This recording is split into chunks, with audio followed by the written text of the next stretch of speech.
Добре. Кажете сега с какво настроение ще стартирате кампанията, какви са основните предизвикателства? Аз смятам, че всяка една кампания, която е правила политическа партия ГЕРБ от 2007 година до настоящия момент, винаги сме се придържали към позитивна, градивна, винаги сме искали да има диалог и разбира се да има смислен политически дебат за всички тези управленски програми, които се представят от съответните партии в една надпревара. Разбира се, че ние очакваме от нашите опоненти да се придържат към техния традиционен начин.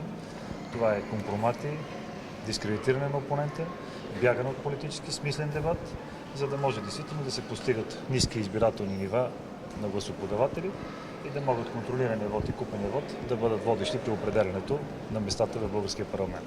Затова и нашият призив чрез вас, медиите, е просто да призовем всички български граждани да отидат и да упражнят конституционното си право да гласуват, за да можем с високата избирателна активност действително да има реална представителност в българския парламент на българските граждани. И преди всичко това ще бъде най-важният елемент за тази стабилност, която в момента повече от всякога е необходима на България. Ние ще участваме в предстоящите избори с много силен управленски екип. Ще участваме в тази кампания с много добра аргументирана управленска програма и тя ще бъде представена другата седмица в края от политическа партия ГЕРБ, за да може действително преди стартирането на самата кампания българските граждани вече да имат определени информационни поводи, за да се запознаят с нашите управленски. А ще обявите ли екипа предварително, защото от БСП казаха, че за сега няма да обявяват? Аз мятам, че БСП няма как да обявят, защото нека да си припомним 2013 година. Техното единствено номиниране и говорене през цялата кампания и един месец преди нея беше за големият експерт Пламен Орешарски. Вие видяхте, че накрая мандата на това правителство и на този парламент, който беше около 1 година и 4 месеца, всъщност се оказа, че дори самия Пламен Орешарски, те не стояха зад него, защото знаете, че когато имаше вод на недоверие, тогава всъщност 180 депутати приеха неговата оставка и всъщност БСП, дори мандатоносителя, не подкрепяше вече техният голям експерт. Така че в тази посока, според мен, по-важно е да представим управленската програма, а разбира се, след като приключат изборите на 5 октомври, тогава мога да ви кажа, че ще бъдат ясни съответните управленски екипи на бъдещият министър. Колко депутата очакват? Ние се стремим към депутати около 120 и над 121, за да можем действително да формираме силно дясноцентристско управление, което смятаме, че ще допринесе за стабилността на страната. И това, което в момента някои от политическите формации се стремят да влизат в излишна конфронтация с политическа партия ГЕРБ, да поставят безумни условия към една политическа формация, която е водеща в център дясно, която е член на Европейската народна партия, която партия доказа и в управленския си мандат 2009-2013, че в условията на тежка финансово-икономическа криза ние действително градихме България, а не това, което направиха в рамките на 1 година тези управляващи тройната коалиция БСП, ДПС и Атака. Реформаторския блок ли имате предвид? Не, по принцип говоря, но що се касае до реформаторския блок, ние ще запазим добрия тон, защото мога да заявя категорично, че всеки един от нас си е направил си иззел достатъчно изводи от управлението, което имахме от 2009 до 2013.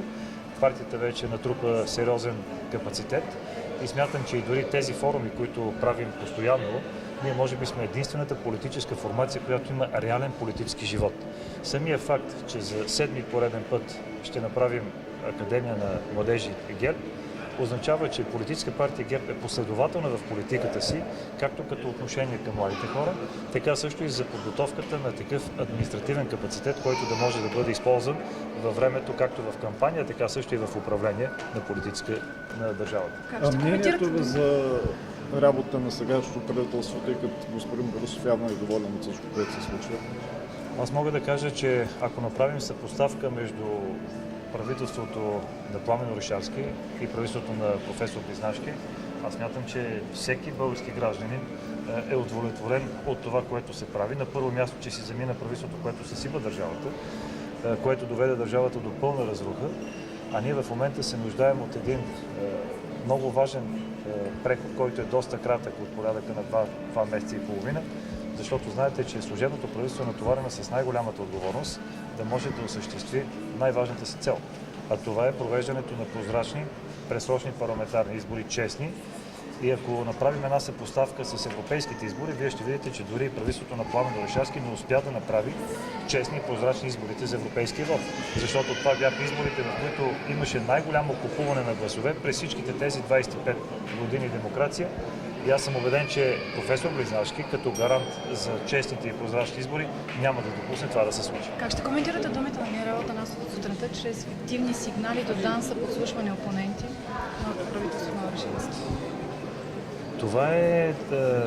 Аз ще ви върна в 30 юли, когато в България бяха на посещение представители от Бундестага. Имаше една делегация на Бундестага, която участваше в представянето на секторната политика по тема сигурност.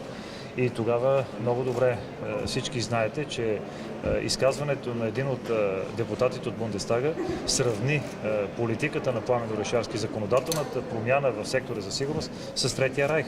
Защото няма държава в Европейския съюз, която да има смесване на структури от сектора за сигурност на контраразузнавателни функции с полицейски функции, а когато има подобно смесване, както беше дадено като пример от депутатите от Бундестага, това е все едно правителство на Третия райх. Защото тогава всъщност службите се използват най-умело за търсене на дискредитиране на политическите опоненти и мога да ви кажа, че освен Касим Дал, има много други, които са подслушвани точно в тази посока. Защото това, което направиха и с мен, мога да ви кажа, че това е недопустимо и това беше много ясно изразено, както от германска страна, както и от моите посещения, които съм правил както в Германия, така също и в Брюксел. И трябва да ви кажа, че това е недопустимо в една демократична държава и това, което казва генерал Атанасов, аз съм убеден, че той е вярно. Убеден съм и точно за това ние винаги сме казвали, че партия ГЕРБ, влизайки в един следващ управленски мандат и в 43-то Народно събрание, ние ще бъдем партията и парламентарната група, която ще внесе първа законопроектите, свързани с сектор сигурност. И мога да ви кажа, че когато ще представим секторните политики за цялостната управленска програма, тогава ние ще представим и всички закони, които са готови в сектор сигурност, които ще бъдат внесени веднага, след като се законем като депутати в 43-то Народно събрание. Защото това, което се случи с отнемане функциите на президента, с това, което се случи да се отнеме конкурсното начало в Министерството на вътрешните работи, се стигна до там да има една шуробаджанащина, да има назначения, които да гарантират опоручаването или купуването на гласове в предстоящите избори. И аз точно за това винаги съм казвал, че служебният министър на вътрешните работи трябваше да бъде много по-ясен и много по-категоричен към тези хора, които допуснаха всичко това нещо да се случи, а те бяха висшите професионални фигури в Министерството на вътрешните работи. Защото нека да си припомним и случая Лясковец, който трябва да ви кажа, че в никакъв случай той не даде ясен отговор на българското общество как и кой носи отговорността за тази операция, където загина един елитен командос. И аз смятам, че държавата е длъжна да си изпълни своя ангажимент, а тези, които управляват сектора за сигурност, трябва винаги да бъдат безкомпромисни към такива професионални служители в кавички, които допускат тези неща да се случват. И точно тези, които допуснаха от професионалното ръководство, в лицето на главния секретар и неговите подопечени, да направят това поголовно купуване на гласове, а те да бъдат просто едни пасивни наблюдатели. И точно за това искам още веднъж да благодаря на българските журналисти, които бяха най-добрите разследващи журналисти, а всъщност българските професионалисти в Министерството на вътрешните работи и политическото ръководство бяха тези, които бяха само едни зрители на всичко това, което се случваше. Доклад 2020, като питам ви вашето странично наблюдение като експерт в сферата на сигурността. Дали Русия провежда информационна война в България и ако да, тя отразява ли се на националната несигурност? Първо искам да заявя, че аз не приемам по този начин такъв кратък мандат на едно правителство, каквото е служебното, да излиза с такъв важен стратегически документ. Мога да заявя, че в сектора за сигурност винаги трябва да се търси политически консенсус, съобразявайки се на първо място с нашите евроатлантически партньори, защото това е много ясно изразена позиция на страната ни, когато сме станали членове на Европейския съюз и когато сме станали членове на НАТО. И мога да ви заявя, че в никакъв случай не трябва по този начин да се приемат определени стратегически документи и за това аз съм казал, че подобен подход е недобър за страната, защото първо провокираме допълнително неприятности, които могат да възникнат с националната сигурност. И в тази връзка мога да ви заявя, че винаги сме търсили да има обсъждане с всичките важни политически сили, защото в парламента, когато се влиза и когато правиш законодателство в сектора за сигурност, ти трябва да намериш политическия и обществения консенсус. Защото това означава, че даваш гаранция за една стабилност на системата и даваш една гаранция за изпълняване на ангажиментите в евроатлантически план. А това, което направи в момента министърът на отбраната, аз не знам как и защо се стигна до това публично оповестяване на някакви намерения, които окончателно не са позиция на българското правителство.